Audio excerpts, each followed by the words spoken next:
প্রিয় শ্রোতা, আপনি দেখছেন রেডিও মহানন্দা ৯৮.৮ FM। শুরু হলো আদিবাসীদের জীবনমান উন্নয়নে ৭ পর্বের ধারাবাহিক বিশেষ অনুষ্ঠান সেতু বন্ধন।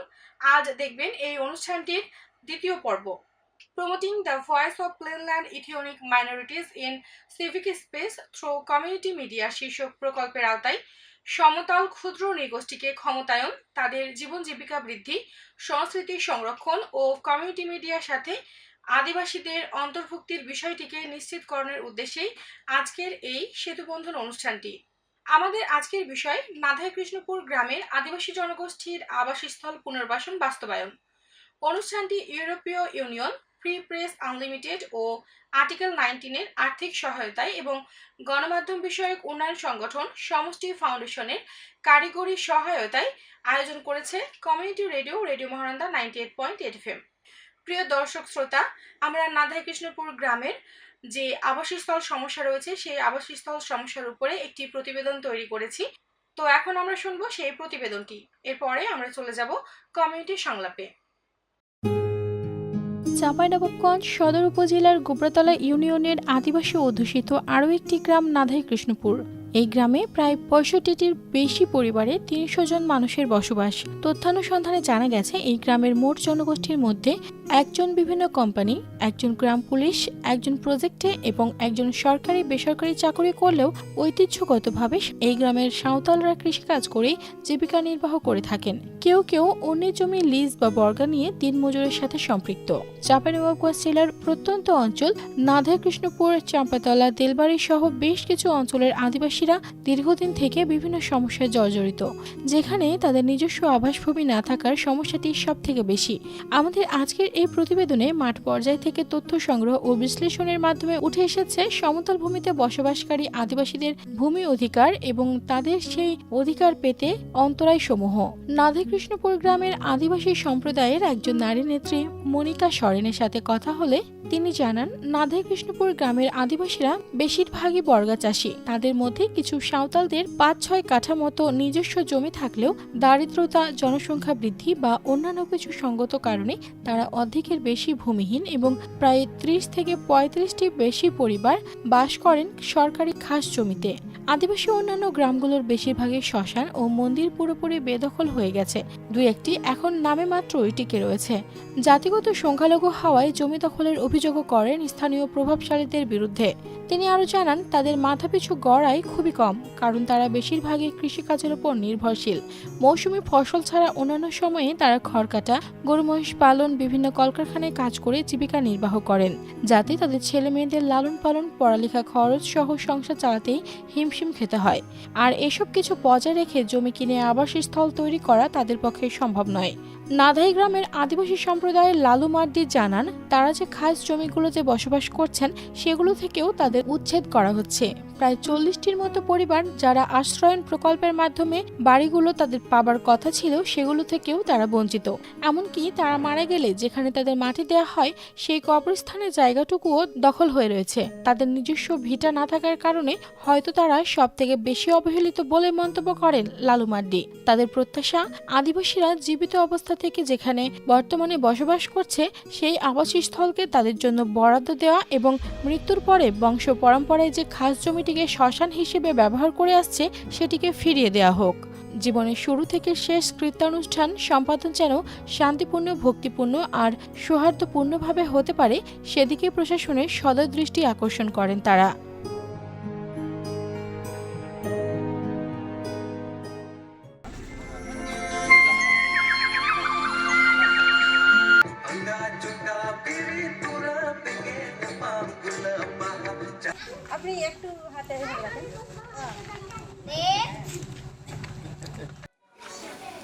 জাতিরই প্রত্যেকটা ধর্মগত একটা সুন্দর সংস্কৃতি থাকে যেটা মানুষকে আকৃষ্ট করে, এবং এই সংস্কৃতিকে বাঁচিয়ে রাখার দায়িত্ব কিন্তু আমাদের সবার। তো এই সংস্কৃতি বেঁচে থাকুক, আমরা তা লালন করি সবাই। আমরা এই একই ভূখণ্ডে বসবাস করছি, একই জনপদের মানুষ, অতএব সকল সংস্কৃতি আমাদের সবার জন্যই।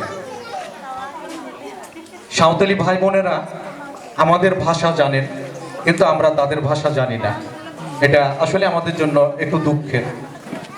সম্মানিত সুধী মণ্ডলী, আপনারা অবগত আছেন গত এক যুগ ধরে চাঁপাইনবাবগঞ্জের একমাত্র ইলেকট্রনিক গণমাধ্যম community radio Mahananda ৯৮.৮ FM Chapainawabganj জেলার কমিউনিটিকে বিভিন্ন বিষয়ে সচেতনতা বৃদ্ধির লক্ষ্যে বিষয়ভিত্তিক অনুষ্ঠান সম্প্রচার করে আসছে, যা প্রতিদিন বিকেল ৩টা থেকে রাত ১টা পর্যন্ত চলমান থাকে।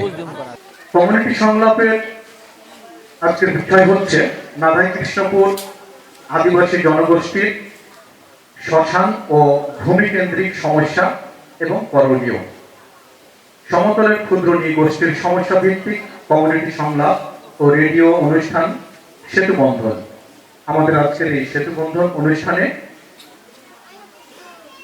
সম্মানিত প্রধান অতিথি, এই সংলাপ অনুষ্ঠানের মধ্যমণি চাঁপাইনবাবগঞ্জ সদর উপজেলার সম্মানিত উপজেলা নির্বাহী অফিসার মহোদয় জনাব মোসাম্মদ তাসমিনা খাতুন উপস্থিত রয়েছেন এবং উপস্থিত রয়েছেন এই অত্র নাধাই কৃষ্ণপুর সরকারি প্রাথমিক বিদ্যালয়ের সহকারী শিক্ষক সম্মানিত জনাব আনোয়ার হোসেন এবং উপস্থিত রয়েছেন গোবরাতলা ইউনিয়ন পরিষদের সম্মানিত সচিব মহোদয় জনাব রাকিবুল করিম।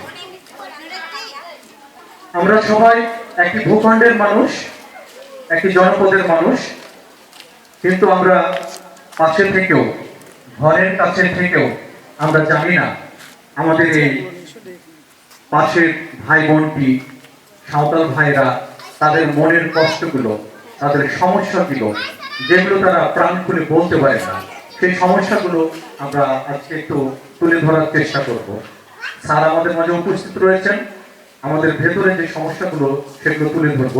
মূল সমস্যা আমাদের ভূমি নিয়ে এবং শ্মশান, আমাদের যে শ্মশানে মৃত্যুর পরে যেখানে আমাদেরকে যেতে হয়, চিত্তাষ্ট কাজটি আমাদের করতে হয়, সেই শেষ কাজটি যেন সম্পন্ন করতে পারি সুন্দরভাবে, কোনো বাধা ছাড়াই।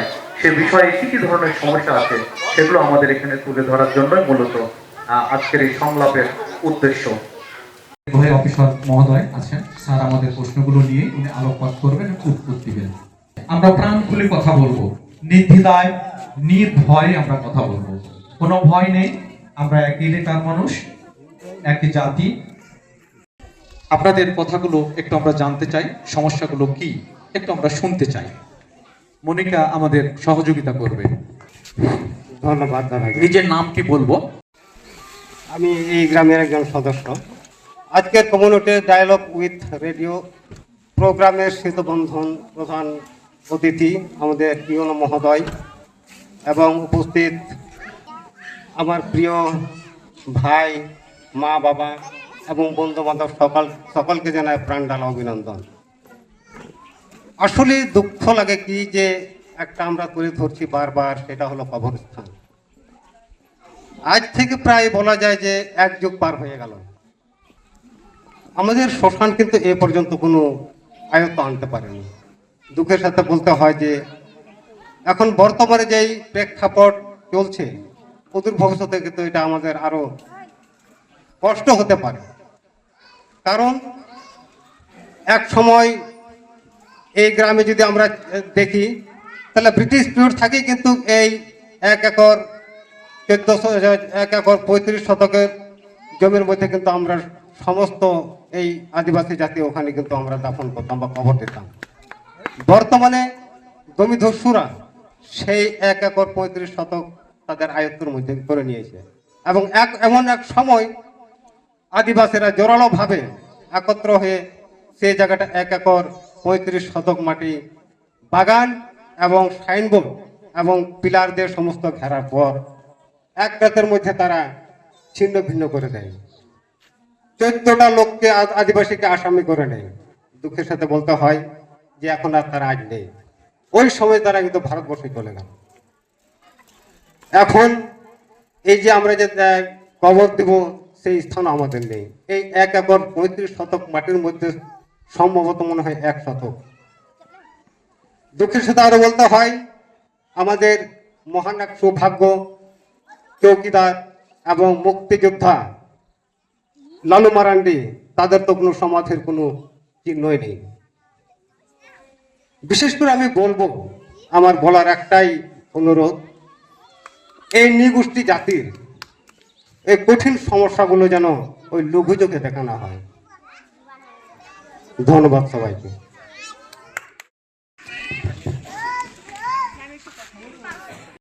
আসলে আপনাদেরকে পেয়ে আজকে আমি সত্যি খুব ভালো লাগছে যে আপনাদের সবার কথা আজকে শুনতে পারবো, জানতে পারবো। আপনাদের যে সমস্যাগুলো রয়েছে, আমার মনে হয়েছে আপনারা অনেক সচেতন, আপনাদের বিষয়গুলো আপনারা খুব ভালো বোঝেন, কিন্তু সমাধান কিভাবে করবেন বা কোথায় যে সমাধান পাবেন আপনারা এটাতে একটু মনে হয় কম আগ্রহী।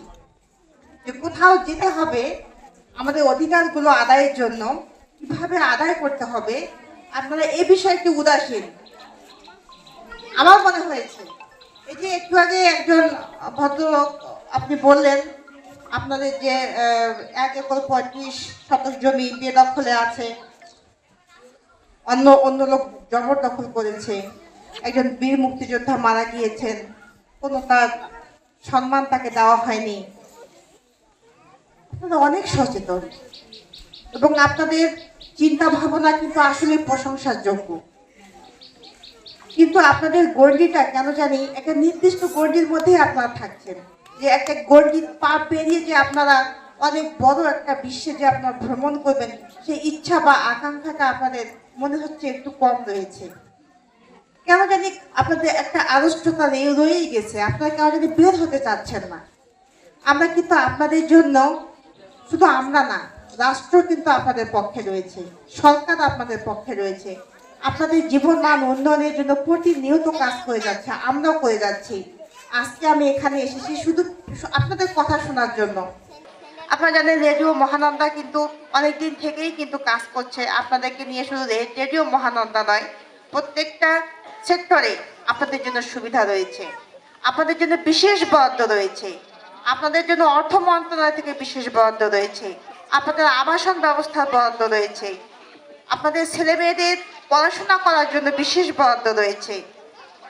আপনাদের পাশে সর্বদাই আমরা রয়েছি, শুধু আপনাদের সদিচ্ছার দরকার। তো আমি আজকে আপনাদের যে সমস্যাগুলো বলবেন আপনারা, আমি চেষ্টা করব যথাযথ আপনাদের সমাধান কিভাবে হবে সে বিষয়ে পরামর্শ দেওয়ার জন্য, এবং যদি সুযোগ থাকে সেগুলো সমাধান করার জন্য আমি চেষ্টা করব। আমার মাধ্যমে যদি সমাধান করা সম্ভব হয় আমি করব, তাহলে ঊর্ধ্বতন কর্তৃপক্ষের সাহায্য নিয়ে কিভাবে আপনার সেই সমস্যাগুলোর সমাধান আমরা করব এই বিষয়ে আমি লেগে থাকব। কিন্তু আপনাদের আন্তরিকতা দরকার, আপনাদের এগিয়ে আসতে হবে। আপনাদের যেতে হবে একটা নির্দিষ্ট গণ্ডি পেরিয়ে বড় কিছু স্বপ্ন দেখার জন্য, ভালো কিছু পাওয়ার জন্য আপনাদের এই গণ্ডি পেরিয়ে অন্য গণ্ডিতে একটু আসতে হবে।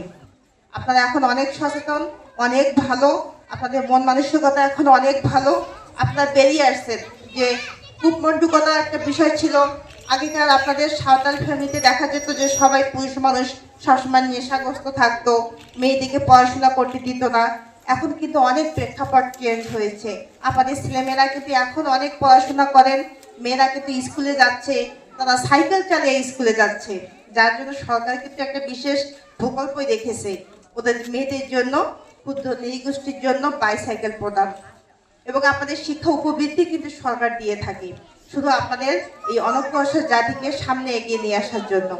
তো আমরা সর্বাত্মক সহযোগিতা করব আপনাদের। বিশেষ করে যে সমস্যাগুলো আপনারা আজকে আমার সামনে উপস্থাপন করবেন বা বলবেন, আপনারা একটু দ্রুত মন খুলে, কোনো বাধা নেই আপনাদের বলতে, আপনারা বলবেন এবং আমি সেগুলোর সমাধান করার চেষ্টা করব। বিশেষ করে আমি বলি, আমি মুসলমানদের জন্য কবরস্থান, আর হিন্দু বা সাঁওতাল যারাই বলেন, আপনাদের জন্য যে আপনাদের শ্মশান ঘাট বলে, এই শ্মশান ঘাটের জন্য আমি সবসময় 1 নম্বর প্রায়োরিটি দিয়ে থাকি। এই দুটা যদি আমি নিশ্চিত করতে পারি আমি নিজেকে ধন্য মনে করব। আশেপাশে যদি কোনো খাসের জায়গা থাকে বা আপনাদের কোনো শ্মশান ঘাট যদি বেহাত হয়ে থাকে, এটি উদ্ধারে আমি সর্বাত্মক আপনাদের থেকে আমি আগে বেশি কাজ করব। ধন্যবাদ। আপনারা সুশৃঙ্খলভাবে দ্রুত আপনাদের প্রশ্নগুলো একটু বলে ফেলবেন বা আপনাদের যেগুলো সমস্যা আছে একটু বলবেন, আমি নোট ডাউন করবো এবং সেগুলো বাস্তবায়ন করার জন্য বা সমস্যার সমাধান করার জন্য আমি যথাযথ ব্যবস্থা নেব। নমস্কার, আমার নাম বিনা মুরারি, গ্রাম নারায় কৃষ্ণপুর। আমি একটা কথা বলতে চাই। অনেক কথা বলবেন। আমি অন্যের মাটিতে থাকি, অন্যের জমিতে। আমার ঘর বাড়ি দরকার, জায়গা দরকার। আপনাদের থেকে বয়সে অনেক ছোট, ঠিক আছে? আপনারা মন খুলে কথা বলেন। আমি যেমন বলতেছি আপনাদেরকে পেয়ে আমি সত্যি খুব আনন্দিত এবং আমি খুশি হয়েছি আজকে। আপনারা একটু কথা না বলে তো আমারই মন খারাপ হবে যে আপনারা মানে আমাকে পছন্দ করছেন না। আমার নাম হইল মেরিনা সরেন, আমার বাড়ি হইল নাদাই কৃষ্ণপুর। আমার স্বামী ছিল গ্রাম পুলিশ, দিয়ে আমার স্বামী মরা আজ 5 বছর হলো। আর স্বামী গুরুস্থানে মাটি দিয়েছি, যেমনি মাটি দিয়েছি তেমনি আর স্বামীর বগর উপরে গাছ লাগিয়ে দিয়েছে। এটার লাগে আগে খুবই মনের কষ্ট পেয়েছে। এই যে গোরস্থান হারঘে নাই বিষয়ে গোরস্থান সব এরা দখল করে নিয়ে আর গিয়ে গোরস্থান উপরে মাটির গাছ লাগিয়ে সব ওই মাটি গেলা হাল বাইয়ে দিছে। ওইটার লাগে হারগে খুবই কষ্ট হয়েছে যে একটু এটা যদি হারা পায় তো হারগে মনে একটু খুশি হইবে। তো আপনারা একটু চেষ্টা করেন এটা যেন করুন, হারগে করে দেবেন। শুধু একটু চেষ্টা না, সর্বাত্মক চেষ্টা করব। আমি এই নান্দা গ্রামের একজন ওই গ্রামবাসী। তো আমাদের এই গ্রামে অনেক খাস জমি আছে, তবুও আমরা কোনো জমি পাচ্ছি না। কিংবা আমাদের এখানে যে আবাস ভূমিগুলা দেওয়া হয়েছে আমাদের গ্রামে কিন্তু সেই ঘর বাড়ি পাইনি। তো আমি আশা করি আমাদের স্যারের কাছে আমরা যেন ওই আবাস ভূমির খাস জমির যে জমিগুলা যেন আমরা যেন পাই, আর যে আবাস ভূমিগুলা আমাদের জন্য দেওয়া হয়, এটাই আমার চেষ্টা। আমাদের পক্ষে কেউ সাহায্য করে না। আমরা অনেক জায়গায় যাই কিন্তু আমাদেরকে কেউ পাত্তা দেয় না। নিজেরাই গেছি, উপজেলায় গেছি, ভূমি অফিসে গেছি, কাগজ নিয়ে গেছি, কিন্তু আমাদেরকে কেউ পাত্তা দেয় না। বলছে যে তোমাদের তো ঘর বাড়ি আছে, তোমরা কি গাছতলাতে বাস করো? আমরা বলছি যে আমরা নিজের চোখে আপনাদেরকে দেখিতে পারবো যে আমরা কোথায় থাকি। তো বলছে যে তোমাদের কি ঘর বাড়ি নাই, তোমরা কি গাছতলাতে বাস করো? নিজেরা আমরা ইউনিয়নে আমরা চেয়ারম্যান তৈরি করেছি যে আমরা ওকে পাশে পাবো বলে। ওরা আমাদেরকে এভাবে করে কথা বলে, তাহলে আমরা কোথায় এই দুঃখ রাখবো যে কথা বলে দেন আমাদেরকে। আমরা চাইছি আপনাদেরকে পাইছি কাছে, এখন সব কথা মন খুলে বলবো যে আপনারা যদি কিছু করে দিতে পারেন। আপনাদের নিজস্ব মানে যাদের বসত বাড়ি নিজস্ব জায়গায় নেই না? না, খাসের জায়গায় কাছের জায়গাও নেই, পরে জমি জায়গাতে আমরা বসবাস করছি। এখন ওরা তো বলছে এখন মানুষ তো অনেকগুলো সচেতন হয়েছে, তো আমাদের তো সম্পদ নেই যে আমরা কিনবো। ওইটার জন্য আমাদের সহযোগিতার দরকার আছে, আপনারা কিছু করে দিবেন। ধন্যবাদ। আমার নাম বনিতা হাসদার, আমি নান্দাহায় থাকি। যে আমি বলতে যাচ্ছি যে আমাদের ছেলে মেয়েদের তো স্কুল আছে, প্রাইমারি স্কুল তো আছে, কিন্তু ছেলেদের হাই স্কুল নাই। আমি বলি যাতে এখান যদি কোনো কাছে স্কুলটা দেওয়া হয়, হাই স্কুলটা, তাহলে হয়তো ছেলেরা সুন্দরভাবে স্কুলে যাইতে পারবে। মেয়েদের কাছে আছে, ছেলেরা হয়তো দূরে যাচ্ছে, হয়তো কেউ চলে যাচ্ছে ওদিকে বসে থাকছে। আমরা তার মা বাবা তো দেখতে পাই না, তো কিভাবে ছেলেদেরকে আমরা জানতে পারবো যে স্কুল গেছে কি যায়নি? আর এদিকে আমাদের নাধায় কোনো খাস পুকুর আছে, কিন্তু আমরা সেগুলাকে পাই না। যে আমরা কিভাবে কি করবো না করলে আপাই যেহেতু আমাদের সামনে আছে, ওনাকে আমরা আমাদের দুঃখগুলো জানাই যাতে উনি আমাদের কাছে থাকে এই পুকুর খাস জমিগুলোকে যেটা বের করে দেয়। এই দুঃখটা আপনাদের কাছে আবেদন করে রাখলাম। শুভেচ্ছা অভিনন্দন। আমি আমার গ্রামের পক্ষ থেকে আমি কিছু কথা বলতে চাই। আর সেটা আমার দাবি যে আসলে আমি যতদিন থেকে এই গ্রামে আসি, জন্মগ্রহণ করেছি, আমাদের বেশিরভাগ কবরস্থানের বেশি সমস্যা। তো আমি চাই, আমার দাবি এটা যে এটা যেন আমরা খুব তাড়াতাড়ি পাই। আর আমি জানি যে এখনো আশ্রয় প্রকল্প রয়েছে, কিন্তু আমাদের গ্রামে এখনো একটাও অর্থাৎ একটাও আশ্রয় প্রকল্প থেকে একজনও ঘর পায়নি। তো আমার দাবি অত্যন্ত আমাদের গ্রামে 15টা ঘর যেন হয়, আর আমাদের কবরস্থান যেন খুব তাড়াতাড়ি আমরা পাই। কারণ আমরা যেখানে বাস করবো সেটাও যদি না থাকে, সেটা তো আমাদের বড় দুঃখ। তারপরে আমরা যখন জীবনের শেষে যাব, মারা যাব, তখন শেষের জায়গাটাকে যদি আমরা না পাই, সেটা তো আরো দুঃখ। তো আমি চাই যে আমাদের সব দিক বিবেচনা করে আমাদের সদয় হবেন। এই বলে আমি আমার সংক্ষিপ্ত বক্তব্য এখানেই শেষ করলাম। আর কেউ বলবেন না? কোনো পুরুষ মানুষ বলবেন না? এর আয়োজনের সম্মানিত সভাপতি আমাদের সদর উপজেলার নির্বাহী কর্মকর্তা সচিব মহোদয় এবং অত্র স্কুলের সহকারী শিক্ষিকা বলেছেন, আমরা আসলে যে দাবিগুলোর কথা বলছে, কিন্তু আসলে ন্যায্য দাবি অনেক সময় আমরা সঠিকভাবে পৌঁছাইতে পারি না আপনাদের কাছে। এটা আসলে বাস্তব কথা, এটা অস্বীকারের কিছুই নয়। তবে আরো কিছু কিছু ঘাটতি থেকেও যায় স্যার, এগুলো কথা। এই যে আশ্রয় প্রকল্পের কথা যদি বলি, খুবই দুঃখজনক। আপনি আসার পর স্যার, সেটা যে প্রধানমন্ত্রীর কার্যালয়ে 2টা বরাদ্দ আমরা 2টা মাত্র পেয়েছি, সেটা আমার গ্রামে একটা দিয়েছি আর কণ্ঠাপাড়ায় একটা দিয়েছি। তা ব্যতীত একটাও কোনো ক্ষুদ্র নৃগোষ্ঠী কোন একটা পরিবার এখন পর্যন্ত পাইনি। এটা কিন্তু খুব দুঃখজনকেরই কথা, এটা খুবই দুঃখজনকেরই কথা। গোরস্থান বা কবরস্থানের কথা এখানে যারা বলতেছেন, এখানে একটা বিশাল সমস্যা আছে স্যার। যেভাবে হোক, আইনের ফেলে হোক, ওনারা যেভাবে হোক একটা কাগজ তৈরি করেছে, এখানে একটা সমস্যা থেকে যায়, মামলা কেস অনেক কিছু হয়েছে স্যার। কিন্তু আমি স্যারের কাছে যে দাবি, আমরা আসলে আজীবন আমাদের জানা মতে এই দেশের সম্পদ বা ভূমিকে যদি আমরা আগেই যারা যদি মনে করি, তো আমরা জঙ্গল পরিষ্কার করা মানুষ। কিন্তু দুঃখের বিষয়, আমরা এখন কিন্তু নিজের থাইকার জায়গাগুলো অনেকেই নেয়। এটা সব থেকে দুঃখের কথা। তো আমি আপনার প্রতি জোরালো অনুরোধ রাখবো, আশেপাশে কিছু এখনো একবারে খাস জায়গাগুলো পুরাইনি, আমরা যদি আপনাদের একবারে দেখিয়ে দিতে পারি স্যার, যে প্রজেক্টগুলো এখনো বাস্তবায়ন হচ্ছে, এই প্রজেক্টগুলো থেকে আমাদের যে এই অত্র একটি গ্রামের লোকজন বসবাস করছে, এই প্রকল্প থেকে আপনারা বিশেষ করে যদি আমাদের এই বরাদ্দগুলো দেন, এই খাস জায়গা যদি আমরা আপনাদেরকে দেখে প্রসেস অনুসারে যদি দেখিয়ে দিতে পারি স্যার, তাহলে আপনারা অবশ্যই আমাদের গোরস্থান এবং এই 2টা যে প্রকল্পের কথা বলা হচ্ছে, একটা হলো গোরস্থান, একটা হলো এই বাড়িঘর, এটা আপনার প্রতি জোরালো দাবি স্যার। তারপর আরো অনেক কিছু সমস্যা আছে স্যার। আমরা এই জায়গার কথা যদি বলি, যোগাযোগটা অনেক সুন্দর, কিন্তু সব থেকে বড় দুঃখের বিষয় থেকে যাই, আমরা অত্র গ্রামে সরকারি প্রাইমারি পেয়েছি, আমার গ্রামে সরকারি প্রাইমারি আছে, কিন্তু এই গ্রাম থেকে যেখান থেকে বসে আছেন স্যার, একেবারে ন্যূনতম হাই স্কুল হলো 9 কিলো, এটা হলো গার্লস।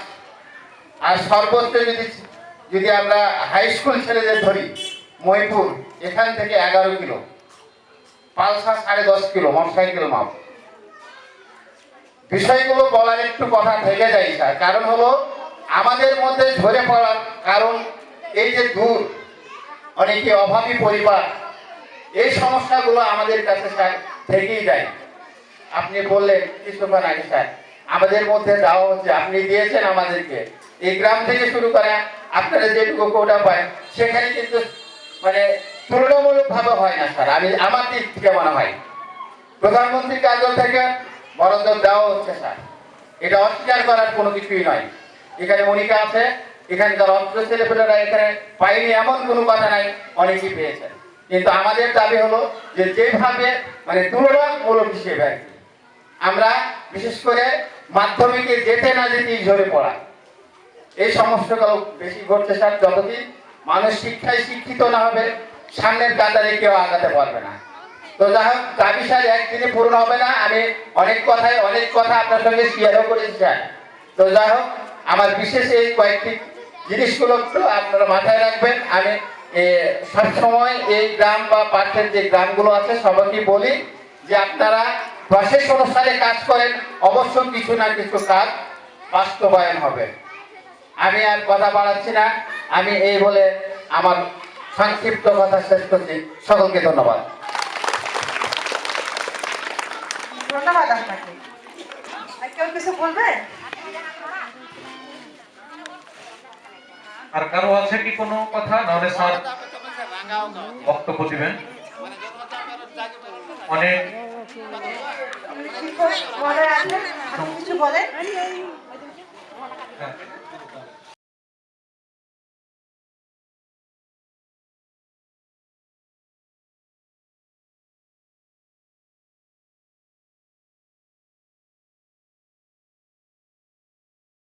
আমার এই ইউনিয়নে আসা 4 মাস হয়েছে। এর ভিতরে হয়তো অনেকেই দেখেছেন, অনেকেই দেখেননি। সময় কমের কারণে আমি শুধু আপনাদের কয়েকটা পয়েন্ট বলে যাই। ইউনো মহোদয় উপজাতিদের যারা শিক্ষার্থী মেয়েরা আছেন তাদের 12টা সাইকেলের ব্যবস্থা আছে। আপনারা নাম দিবেন। ইওনো মহোদয় এবং ডিটিএলজি স্যার নামগুলো দেখে তারপরে 12টা সাইকেল প্রদান করা হবে। শুধুমাত্র এইটা সাঁওতাল উপজাতিদের জন্য। আপনারা ইউনিয়ন পরিষদমুখী হন। এই যে আপনারা এখন বললেন, আমার তো মনে হয় যে অনেকেই তো ইওনো স্যারকে দেখেছেন, প্রত্যেকেই বলে দিলেন কেউ দেখেননি। আপনারা যে কোনো অফিসে অগ্রগামী হন।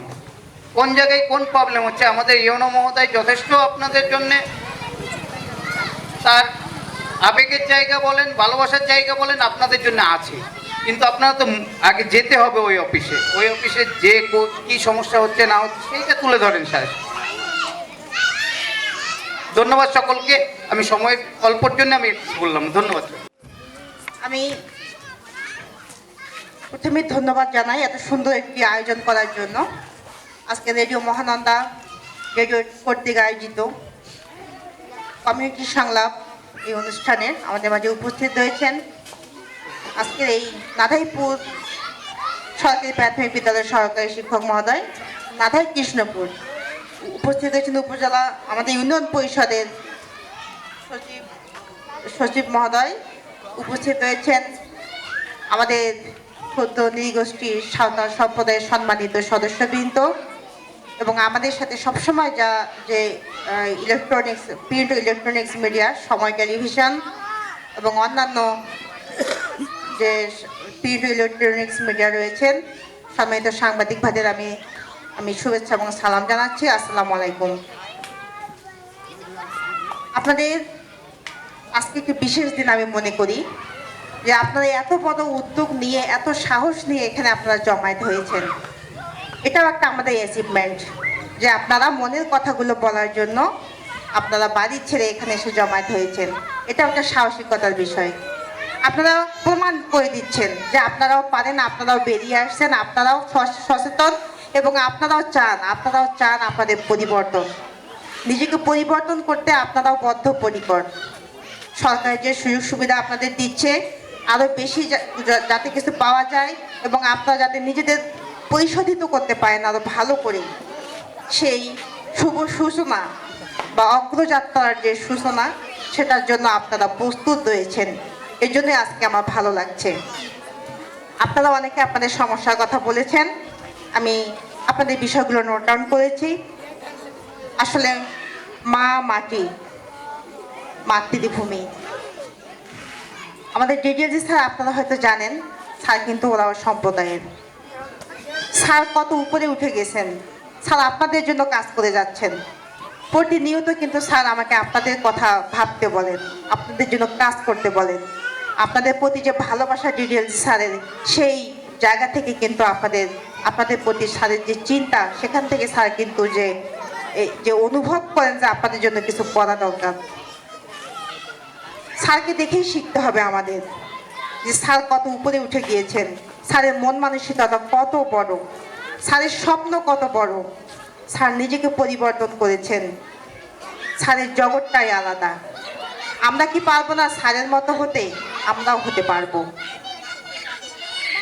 তো আসলে আপনাদের যে সমস্যার কথাগুলো বললাম যে ওদের ডিটেলসে স্যারও বলেন যে বাংলা যে স্বরবর্ণ আছে, ব্যঞ্জন বর্ণ আছে, সবচেয়ে প্রিয় অক্ষর হলো ম শব্দ।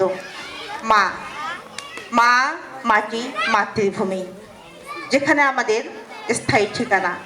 এই মাটির সাথে সম্পর্ক, এটা আমরা আমাদের জীবনের সাথে জড়িত। মৃত্যুর পরে আমাদের সেখানেই ফিরতে হবে। তো সেই জায়গাটা যদি নিশ্চিত না হয় তাহলে আমাদের কি থাকে? তো আমরা সেটা নিশ্চিত করতে চাই। আমরা নিশ্চিত করতে চাই এ জীবন তো চলেই গেল, মৃত্যুর পরে আমি কোথায় থাকব, কোথায় আমার স্থায়ী ঠিকানা হবে। আপনাদের একসময় অনেক জমি ছিল, কিন্তু সেই জমিগুলো বেহাত অবস্থায় রয়েছে। আপনাদের সরলতার সুযোগ নিয়ে দুষ্ট কিছু লোক সেগুলো বেহাত করে নিয়েছে। আপনারা এতটাই সহজ সরল, এমন এক সময় গেছে আপনাদের যে পূর্বপুরুষ ছিল বা আপনাদের যে দাদা দাদিরা ছিল, নানা নানিরা ছিল, দেখা যাচ্ছে তাদের সরলতার সুযোগ নিয়ে যেখানে স্বাক্ষর দিতে বলেছে একটু ভালোবাসার মায়ার বন্ধনে আবদ্ধ করে, যেটা বলে ছলনার আশ্রয়, যেটা বলে ভালোবাসার লোক দেখিয়ে যেখানে স্বাক্ষর দিতে বলেছে সেখানেই স্বাক্ষর দিয়ে নিজে নিঃস্ব হয়ে গিয়েছে। এটা কিন্তু বাস্তবতা। আমি এসিল্যান্ড ছিলাম, আমার অভিজ্ঞতা হয়েছে আপনাদের কিছু কথা শোনার। আমি গোদাগাড়িতে ছিলাম, সেখানে কিন্তু আপনাদের অনেক আদিবাসী রয়েছেন, ওখানে ওনাদের সাথে মেশার আমার সুযোগ হয়েছিল। তো সরকারি আশ্রম প্রকল্পের ঘর যখন দেওয়া হয়, গোদাগাড়িতে কিন্তু আমরা আপনাদের আদিবাসীদের বেশি প্রায়োরিটি দিয়েছি। ওখানে গোগ্রাম নামক একটা জায়গা আছে, সেখানে কিন্তু অনেক আদিবাসীকে আমরা ঘর দিয়েছি, কিন্তু এখানে হয়তো সেই পরিমাণ ঘর করা হয়নি, যার কারণে হয়তো সেই সুযোগটা হয়নি আপনাদের দেওয়ার জন্য। তো আশ্রম প্রকল্প যে প্রকল্পটি ছিল প্রধানমন্ত্রী, সেটা আপাতত বন্ধ রয়েছে, সেখানে হয়তো দেওয়ার সুযোগ নেই।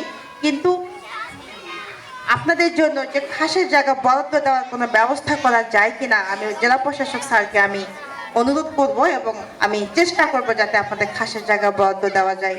বিশেষ করে আপনাদের যে মানে শ্মশান ঘাটের কথা বললেন, মৃত্যুর পরে যে ঠিকানাটা সেটা নিশ্চিত করার জন্য আমি আপনাদের সর্বাত্মক সহযোগিতা করব। আমি চেষ্টা করব যে জায়গাটি শ্মশান ঘাটটি বেহাত হয়ে আছে আপনাদের, সেটাতে যদি মামলা সংক্রান্ত কোনো জটিলতা থাকে সেটা পরের বিষয়, কিন্তু আপনাদের আশেপাশে যদি কোনো খাসের জায়গা থাকে, এর আগেও আপনাদের কয়েকজন নেতা গিয়েছিলেন আমার কাছে, আমি কিন্তু ওনাদের বারবারই বলেছি যদি কোনো খাসের জায়গা থেকে থাকে আপনাদের আশেপাশে, আমাকে শুধু একটু খবর দিবেন বা একটু জানাবেন যে আমাদের এই জায়গায় খাসের জায়গা রয়েছে, আমি আপনাদের সেখানে আপনাদের শ্মশান ঘাটের ব্যবস্থা করে দিব। আমি কথা দিলাম কেউ মানে বাধা দিতে পারবে না, যদি সুযোগ থাকে আমি চেষ্টা করব। আপনাদের সকলের দায়িত্ব থাকলো, আপনারা একটু খাসের জায়গা দেখবেন কোথায় আপনাদের শ্মশান ঘাট করা যায়, আপনারা এটা আমাকে জানাবেন। আর একজন খাস জমি বরাদ্দ চায়, তো যাই হোক খাসের জমি থাকলে আপনারা আবেদন দিবেন, আমরা বরাদ্দ দেওয়া যায় কিনা এটা আমরা সিনিয়র স্যারদের সাথে কথা বলে আমরা এটা ব্যবস্থা করার চেষ্টা করব। যে হাই স্কুলের কথা বললেন, মেয়েদের হাই স্কুল প্রায় 9 কিলোমিটার দূরে, ছেলেদের প্রায় 12 কিলোমিটার দূরে। আপনাদের একটু আসলে এটা কষ্টেরই বিষয় যে দূরে যে পড়াশোনা করতে হয়। তো আমরা চেষ্টা করব, আমরা শিক্ষা ডিপার্টমেন্টকে জানাবো যাতে দ্রুততার সাথে আপনাদের দোরগোড়ায় যাতে শিক্ষা প্রতিষ্ঠান চলে আসে, শিক্ষা যেন চলে আসে। আসলে শিক্ষা ছাড়া কোনো জাতি কখনো মাথা উঁচু করে দাঁড়াতে পারে না। আর একটি গুরুত্বপূর্ণ কথা বলেছেন আপনারা সরকারি খাস পুকুর লিজ নেওয়ার জন্য, ইতিমধ্যে কিন্তু আমাদের নির্দেশনা আছে যে আপনাদের আদিবাসীদের জন্য আপনাদের আশেপাশে যে খাসের পুকুরগুলো রয়েছে সেগুলো কিন্তু আপনাদের দেওয়ার জন্য আমরা কিন্তু ঝিলিম ইউনিয়নে কিন্তু আমরা দিয়েছি, কিন্তু গোবরাতলায় কেন দেওয়া হয়নি বিষয়টা আসলে আমার নজরে নেই। তো আপনারা আমাকে জানাবেন আপনাদের যে আশেপাশে খাস পুকুরগুলো রয়েছে আপনারা একটু আবেদন দিবেন, এবার নেক্সট টাইম থেকে আপনাদেরকে দেওয়ার আমি চেষ্টা করব। আপনাদের হয়তো আরো অনেক প্রশ্ন ছিল কিন্তু কেউ সাহস করে বলছেন না, আমাদের এক চাষি তো লজ্জায় কথাই বলতে পারছে না। তো যাই হোক, তারপরে উনি সাহস করে বলেছেন উনি যে সাহস করে এই মাউথপিসটা হাতে ধরেছেন এর জন্য ওনাকে ধন্যবাদ যে উনি সাহস করে কথা বলেছেন। যাই হোক, আপনাদের কিছু বিষয় কিছু কথা না বললেই নয়। আমাদের এখানে সচিব, ইউনিয়ন পরিষদের সচিব রয়েছেন, উনি কিন্তু আপনাদের আশ্বস্ত করেছেন আপনারা যে কোনো বিষয়ে আপনারা যাবেন। বিশেষ করে জন্ম মৃত্যু নিবন্ধনের জন্য আপনাদের বলেছেন একটি সন্তান যখন ভূমিষ্ঠ হয় সে এই দেশের নাগরিক কিনা, সে এই দেশে তার কোনো অধিকার আছে কিনা, এই পরিচয়টা তখনই তার হবে যখন তার জন্ম নিবন্ধন হবে। সে যে একটা মানুষ, তাকে তো মানুষ হিসেবে ট্রিট করতে হবে, তাই না? সে তো একজন মানুষ, সে সাঁওতাল নয়, সে আদিবাসী নয়, সে কোনো ক্ষুদ্র নৃগোষ্ঠী নয়, সে একজন, তার পরিচয় হবে সে একজন মানুষ। এই মানুষ পরিচিত হতে গেলে তাকে কিন্তু সর্বপ্রথম যে কাজটি করতে হবে তার কিন্তু জন্মের সাথে সাথে জন্ম নিবন্ধন করতে হবে। তো এই জন্ম নিবন্ধনটি নিশ্চিত করা কিন্তু আপনাদের দায়িত্ব, বাবা মায়ের দায়িত্ব। আপনাদের সন্তানকে একজন নাগরিক হিসেবে বাংলাদেশে প্রতিষ্ঠিত করা এটা আপনারই দায়িত্ব। তো যাই হোক, আপনারা এই বিষয়ে খেয়াল রাখবেন জন্ম মৃত্যু নিবন্ধনটা করার জন্য। তো সন্তানের জন্ম নিবন্ধন করতে গেলে সবার আগে বাবা মায়ের জন্ম নিবন্ধন থাকতে হয়, অনলাইন থাকতে হয়। তো আপনাদের যাদের জন্ম নিবন্ধন নেই আপনারা দ্রুততার সাথে একটু করে ফেলবেন, আর চেষ্টা করবেন সব অধিকারগুলো সম্বন্ধে সচেতন হওয়ার। আপনারা জানেন আমার সামনে যারা বসে আছেন আপনারা দেখে আমার খুব ভালো লাগলো, কি সুন্দর করে সবাই মাথায় সিঁদুর দিয়েছেন এবং খুব পরিপাটি হয়ে আপনারা আসছেন। আমি যখন গোদাগাড়িতে যখন উপকারভোগী বাছাই করতে যাই আশ্রম ঘরের প্রকল্পের জন্য, তখন আমি গোগ্রামে যেয়ে দেখেছি, হ্যাঁ, একজন মহিলা মাথার উকুন বেছে দিচ্ছে, তার সামনে আরেকজন মহিলা, তিনজন একজন আরেকজনের মাথার উকুন তুলে দিচ্ছে, এবং প্রত্যেকের মাথায় এত রুক্ষ শুষ্ক, চুল একবারে অগোছালো, খুবই বাজে অবস্থা। মনে হচ্ছে সে 6 মাসেও মাথায় কখনো চিরুনি দেয়নি বা তেল দেয়নি। তো আপনাদের সকলের মাথায় তেল রয়েছে, পরিপাটি গোছানো, এটা দেখে ভালো লাগলো যে আপনারা এখানে যারা বসবাস করছেন আপনাদের মনে সৌন্দর্য রয়েছে এবং আপনারা নিজেকে ভালো রাখতে চান। তো ভালো রাখতে চান, এই যে স্কুলের দাবি দাওয়া পেশ করলেন, আমাদের স্কুল দরকার, যেতে হবে। এখন স্কুল দেওয়া হলো, সাইকেল দেওয়া হবে, উপবৃত্তি দেওয়া হবে, বাল্য বিবাহ কি বন্ধ করা যাবে? আমার সামনে যারা বসে আছেন প্রত্যেকেরই বাল্য বিয়ে হয়েছে। আমি ভুল বললাম কিনা জানি না, হয়তো এখানে যতজন বসে আছেন যদি 50 জনও বসে থাকেন, আমার মনে হয় 2 জন বাদে সবারই বাল্য বিয়ে হয়েছে। আপনারা মন থেকে বলেন তো, আপনাদেরকে 18 বছর পরে বিয়ে হয়েছে না আগে বিয়ে হয়েছে? বলতে পারবেন তো সাহস করে? আচ্ছা বলেন তো, আপনাদের সবচেয়ে এখানে শিক্ষাগত যোগ্যতা কার বেশি বলতে পারবেন? এইচএসসি পাস কে? এইচএসসি পাস, এসএসসি না, এইচএসসি পাস কে? আপনি এইচএসসি পাস, এরপরে কিছু পড়াশোনা করেছেন? পড়াশোনা করেননি। যাই হোক, পরিবেশগত হোক, পারিবারিক কারণে হোক, আপনাদের বিয়ে হয়ে যাচ্ছে। এখানে ম্যাক্সিমাম আমাদের বোনদের বাল্য বিয়ে হয়েছে। দেখেন, আপনাদের একটা পরিসংখ্যান বলি। ইউনিসেফ, আপনারা জানেন তো ইউনিসেফ একটা কত বড় প্রতিষ্ঠান। তো সেখানে ওনারা জরিপ করেছেন, 30শে জুন 2024 সালের একটা জরিপ। সেখানে বলেছে প্রতি 10 জন নারী বা শিশু, এই প্রতি 10 জন নারী বা শিশুর মধ্যে 9 জন নারী বা শিশু পারিবারিক সহিংসতার শিকার। আপনারা পরিবারের মধ্যেই আপনারা নির্যাতন বা সহিংসতার শিকার। আপনারা স্বীকার করেন চাই না করেন, হয়তো প্রকাশ করতে ভয় পান, এটা কিন্তু বাস্তবতা। আপনারা জানেন 2019 সালের একটি পরিসংখ্যানে দেখা গেছে 89%, 89% শিশুরা নিজের ঘরেই তারা নির্যাতিত। শিশুদের কথা বলছি। তো এখন আমাদের এই মা বোনেরা যে প্রতিনিয়ত সহিংসতার শিকার হচ্ছেন, এর ফলে আপনারা জানেন প্রতি বছর প্রায় 4.5 কোটি শিশুর উপরে এই যে টর্চার হয়, পারিবারিকভাবে হেয় হচ্ছে, প্রতি বছর 4.5 কোটি শিশুর উপরে এটা নেতিবাচক প্রভাব ফেলে, তার মেন্টালি এবং ফিজিক্যালি, শারীরিক এবং মানসিকভাবে তারা কিন্তু প্রতিনিয়ত ক্ষতিগ্রস্ততার শিকার হচ্ছে। আপনারা জানেন এটা খুবই অ্যালার্মিং আমাদের দেশের জন্য। আপনারা জানেন এর সবগুলোর মূল কারণ কিন্তু বাল্যবিবাহ। মূল কারণটাই হচ্ছে বাল্যবিবাহ। বুঝতে হবে আপনাদের সমস্যাটা কোথায়, গোড়ায় যেতে হবে। ঠিক আছে, ওষুধ দিতে কোথায় হবে, আপনার সার পানি কোথায় দিতে হবে? গাছের মাথায় সার পানি দিলে হবে? গাছের গোড়ায় সার পানি দিতে হবে। শোনেন, বাল্যবিবাহ এতই একটা খারাপ জিনিস। প্রতিটা মানুষের আবেগ আছে, প্রতিটা মানুষের বয়স সন্ধিকাল আছে, ছেলে মেয়ে উভয়ের বয়স সন্ধিকাল আছে, কিন্তু এই বয়স সন্ধিকাল যে কন্ট্রোল করতে পারবে সেই কিন্তু জীবনে সাকসেস হবে। তো কথা হচ্ছে সময়ের কাজ সময় করতে হয়। অসময়ের ফসল কখনো স্বাদ লাগে না, লাগে? অসময়ের ফসল খেলে কি ভালো লাগবে? কখনোই ভালো লাগবে না।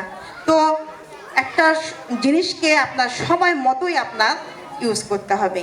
তো আপনার দেখেন 15 থেকে 19 বছর বয়সে যেসব মায়েদের বা বোনেদের বিয়ে হয়ে যায়, খেয়াল করেন 15 থেকে 19 বছর বয়স, 20 বছর না, 15 থেকে 19 বছর বয়সে যে বোনদের বিয়ে হয়ে যায়, তাদের মৃত্যুর সম্ভাবনা, তারা যেভাবে মারা যায়, 20 বছর বয়সে যাদের বিয়ে হয় তাদের থেকে কিন্তু দ্বিগুণ। এবং 15 বছরের কমে মানে যেসব গর্ভবতী নারী হয় তাদের মৃত্যুর সম্ভাবনা, মানে তারা যাতে মারা যেতে পারে, সেখানে 20 বছর বয়সে যাদের বিয়ে হয় তাদের থেকে আপনারা 5 থেকে 7 গুণ মৃত্যুর সম্ভাবনা বেশি। আপনারা জানেন 15 বছরের পূর্বে যদি কোনো বোন বা মা যদি সন্তান সম্ভবা হয় বা সন্তান জন্মদান করে, তাদের ফিস্টুলা নামে একটা রোগ আছে, সেই রোগটা হওয়ার সম্ভাবনা 88%, 88%। তাহলে ভাবতে পারছেন একটা মেয়ে শিশুর আপনাদের 19 বছরের নিচে বা 18-র নিচে, এখন বাংলাদেশের প্রেক্ষাপটে বয়সটাকে 18 করা হয়েছে, এটা সামাজিক প্রেক্ষাপটে। 12 বছরের মেয়েকে ধরে রাখা যায় না, আর তো 18 বছর তো অনেক দূরের কথা। 18 বছর সরকার ঠিক করে দিয়েছে, তারপরেও আমরা থামাতে পারছি না। তো এটা আসলে আমরা আইন প্রয়োগ করছি, কিন্তু আমরা সফল হচ্ছি না শুধু আপনাদের সদিচ্ছার জন্য। দেখেন যেখানে এত সমস্যা বাল্যবিয়ে হওয়ার কারণে, আপনাদের যে 18 বছরের কমে যেসব মেয়েরা শিশু জন্মদান করে, তাদের যে অপরিণত যে সন্তান জন্মদান করবে বা তাদের যে বাচ্চার যে ওজন, এটা কিন্তু কম ওজনের বাচ্চা জন্ম নেওয়ার যে সম্ভাবনা, এটা হচ্ছে 35 থেকে 55%। আপনারা কি মনে করছেন এই যে ডাটাগুলো আমি বললাম আপনাদের, আমি কি নিজে নিজে লিখে নিয়ে এসেছি? আমার কি ক্ষমতা আছে এটা লিখে নিয়ে আসা? আমি অত জ্ঞানী নই, ঠিক আছে? এটা জরিপ হয়েছে, এটা ইউনিসেফ জরিপ করেছে, একটা বিশ্ব সংস্থা এটা জরিপ করেছে, ডাটা বেস তৈরি করেছে। এটা বাস্তব তথ্য নিয়ে এই ডাটাটা করা। তো এটা আপনারা ভাবতে পারেন বিয়ে হলে আবার কি হয়, বিয়ে হলে বাচ্চা হবে, খাওয়া দাওয়া করবো, ভালো থাকবো। আসলে তা না, বললাম যে অসময়ের ফসল কি বলে, কাঁচায় না নোয়ালে বাস, পাকলে করে ঠাস ঠাস, ঠিক আছে? প্রত্যেকটা জিনিসের একটা সময় আছে, সময়ের আগে কোনো কিছুই ভালো না। তো এই বিষয়টা আপনারা মাথায় রাখবেন। আমরা শিশুদের প্রতি, নারীদের প্রতি যে সহিংসতা, এটা আমরা বন্ধ করব, পারিবারিকভাবে হোক সামাজিকভাবে হোক, এটা আমরা বন্ধ করব। আর বাল্য বিয়েকে আমরা না বলবো, আমরা বাল্য বিয়েকে না বলবো, আমরা স্বপ্ন দেখবো বড় কিছু হওয়ার। শুনেন, শিক্ষিত হয়ে যে চাকরি করতে হবে তা না, একটা সমাজ থেকে কৃষক থাকবে, শ্রমিক থাকবে, আপনাদের চাকরিজীবী থাকবে, ডাক্তার থাকবে, ইঞ্জিনিয়ার থাকবে। সবাইকে যে ডাক্তার হবে এমন নয়, সবাইকে ইঞ্জিনিয়ার হতে হবে তেমনও নয়। কথা হচ্ছে আমাদেরকে সব সেক্টরে যেতে হবে, কিন্তু আমাদেরকে হতে হবে শিক্ষিত। শিক্ষিত, নিজেকে বিকশিত করার জন্য, নিজের জ্ঞান গরিমাকে বৃদ্ধি করার জন্য। আপনি নিজে সুশিক্ষিত হবেন। তো আমি আশা করব আপনারা স্বপ্ন দেখবেন। আপনারা ইতিমধ্যে ভালোভাবে স্বপ্ন দেখতেছেন, আপনারা নিজেকে গুছিয়ে নিয়ে এসেছেন, অনেক আপনারা ভালো, আপনারা সামনে আরো ভালো হবেন এবং নিজেকে আরো সামনে পরিপাটি করবেন, স্বপ্ন দেখবেন, সুন্দর স্বপ্ন, আগামী ভবিষ্যৎ যেন সুন্দর হয় এই প্রত্যাশা করি। আপনাদের জীবনে যারা আপনারা পড়াশোনা সঠিক মতো করতে পারেন নাই, মনে দুঃখ রাখার সুযোগ নেই। আপনার সন্তান যেন আপনার থেকে ভালো হয়, আপনার সন্তানের একটি সুন্দর ভবিষ্যৎ, একটি সুন্দর আবাসন, একটি সুন্দর পৃথিবী যাতে আপনি তাকে উপহার দিতে পারেন, তাকে আপনি সেভাবে গড়ে তোলার চেষ্টা করেন। আসলে শিশুকে শুধু জন্ম দিলেই হবে না, তার একটি নাগরিক পরিচয়, তার একটি সুন্দর ভবিষ্যৎ গড়ে তোলার এটা কিন্তু দেওয়া কিন্তু আপনার দায়িত্বের মধ্যেই পড়ে। না হলে এই সন্তান বড় হয়ে কিন্তু আপনাকে প্রশ্নবিদ্ধ করবে, তুমি আমাকে জন্ম দিয়েছো কিন্তু আমার জীবনটাকে তুমি গড়ে দাও নাই। সেই প্রশ্ন যেন করতে না পারে আপনারা সচেতন থাকবেন, সচেষ্ট থাকবেন। আর আমি এখানে পুরুষ সমাজে যারা রয়েছেন, আমি একটু আশাহতই হলাম যে এত সংখ্যায় কম এবং ওনাদের মনে হচ্ছে পরিবারে কোনো ভূমিকা নেই। তো যাই হোক, আপনাদের এগিয়ে আসতে হবে। আপনাদের যদিও আপনারা নারীদের বেশি প্রাধান্য দিয়ে থাকেন, এটা ভালো, কিন্তু মায়েদের সম্মান করতে হবে। সম্মান করতে হবে আপনার পরিবারে, আপনার যে ভূমিকা সেটা আপনার দায়িত্বটুকু আপনাকে সঠিক মতো পালন করতে হবে। আপনাদের পরিবেশ অনেকটাই চেঞ্জ হয়েছে, অনেক ভালো হয়েছেন আপনারা। আগে তো প্রত্যেকটি পরিবারে সবাই ওই যে জোয়ানি খেত বা বাংলা মদ যেটা বলে ওটা খেয়ে আপনার দিনের বেলাতেই আপনারা ঘুমিয়ে থাকেন। দিন দুনিয়া কোথায় যাচ্ছে কোনো আপনাদের হুঁশ থাকে না। ওয়াইফ কীভাবে, বউয়েরা কীভাবে বাইরে কাজ করছে, ইনকাম করতেছে, মেয়েদেরকে বাসায় রেখে তারা বাইরে কাজে যাচ্ছে, এই মেয়েটার নিরাপত্তার কথা চিন্তা করে তারা অল্প বয়সে মেয়েদের বিয়ে দিয়ে দিচ্ছে। সমস্ত একটা পরিবারের চিন্তা আমাদের এই মায়েদের উপর এবং আমাদের এই বোনদের উপর, যেটা আমি মনে করি আপনারা যারা পুরুষ রয়েছেন এটা 95% ব্যর্থতা হলো আপনাদের। আপনারা যদি একটু সচেতন হন, যদি একটু নিজের সন্তানকে ভালোবাসেন, নিজের ওয়াইফকে যদি ভালোবাসেন, তাহলে আপনারা এই বাংলা মদ খাওয়া বা চুয়ানি খাওয়া ছেড়ে দেন। এটা কখনো ভালো কিছু বয়ে নিয়ে আসে না। এটা শুধু আপনার যে মানসিক বিকারগ্রস্ততা এটাই শুধু নিশ্চিত করে। আদৌ এইসব জিনিস শরীরের জন্য মঙ্গলজনক নয়। তদুপরি আপনাদেরকে কিডনির সমস্যা, ফুসফুসের সমস্যা, লিভারের সমস্যা সবগুলোর জন্য কিছু মেইন দায়ী হলো আপনার এইসব নেশা জাতীয় দ্রব্য। তো আশা করবো আপনাদের সব সমস্যার সমাধান করার জন্য আমরা পাশে রয়েছি। আপনারা নিজেকে ভালো করবেন এবং সুন্দর একটি ভবিষ্যৎ আপনাদের হোক এ প্রত্যাশা করি। ধন্যবাদ আজকে রেডিও মহানন্দাকে এত সুন্দর একটি অনুষ্ঠান করার জন্য এবং আপনাদেরকে কাছে পেয়ে আমি নিজেকে গর্বিত বোধ করছি। ভালো থাকবেন আপনারা। আল্লাহ হাফেজ। ধন্যবাদ স্যারকে অত্যন্ত চমৎকার বক্তব্য উপস্থাপন করার জন্য। আজকে আমাদের এই এলাকার জনগোষ্ঠীর যে সমস্যাগুলো সেগুলো তুলে ধরেছেন এবং ওনার বক্তব্যের মধ্য থেকে বস্তুনিষ্ঠ সেগুলোর উত্তর দিয়েছেন এবং স্যার আশ্বস্ত করেছেন যে উনি আপনাদের পাশে রয়েছেন, যে কোনো উন্নয়নের জন্য, সমস্যার সমাধানের জন্য উনি আপনার পাশে রয়েছেন এবং স্যারের অফিসের দরজা সবসময় আপনাদের জন্য খোলা। এটি অত্যন্ত ভালো লাগলো। আমি মনে করি যে আমাদের আজকের এই অনুষ্ঠানটি, সংলাপটি অত্যন্ত সফল হয়েছে এবং স্যার আমাদেরকে প্রাণিত করেছেন এবং এই সংলাপকে সাফল্যমণ্ডিত করেছেন। আমরা রেডিও মহানন্দার পক্ষ থেকে স্যারকে আবারও ধন্যবাদ এবং কৃতজ্ঞতা জ্ঞাপন করছি। প্রিয় দর্শক শ্রোতা, আদিবাসীদের জীবনমান উন্নয়নে 7 পর্বের ধারাবাহিক বিশেষ অনুষ্ঠান সেতু বন্ধনের আজকে শুনলেন দ্বিতীয় পর্ব। Promoting the voice of Plainland Ethnic minorities in civic space through community media শীর্ষক প্রকল্পের আওতায় সমতল ক্ষুদ্র নৃগোষ্ঠীকে ক্ষমতায়ন, তাদের জীবন জীবিকা বৃদ্ধি, সংস্কৃতি সংরক্ষণ, কমিউনিটি মিডিয়ার সাথে আদিবাসীদের অন্তর্ভুক্তির বিষয়টিকে নিশ্চিতকরণের উদ্দেশ্যেই আজকের এই সেতুবন্ধন অনুষ্ঠানটি ছিল। অনুষ্ঠানটি ইউরোপীয় ইউনিয়ন, ফ্রি প্রেস আনলিমিটেড ও আর্টিকেল 19-এর আর্থিক সহায়তায় এবং গণমাধ্যম বিষয়ক উন্নয়ন সংগঠন সমষ্টি ফাউন্ডেশনের কারিগরি সহায়তায় আয়োজন করেছে রেডিও মহানন্দা 98.8 FM। দর্শক শ্রোতা, আজকের পর্বে এখানেই শেষ করছি। দেখা হবে আগামী পর্বে। সেই পর্যন্ত সবাই ভালো থাকুন, সুস্থ থাকুন। এতক্ষণ আমাদের সাথে থাকার জন্য ধন্যবাদ।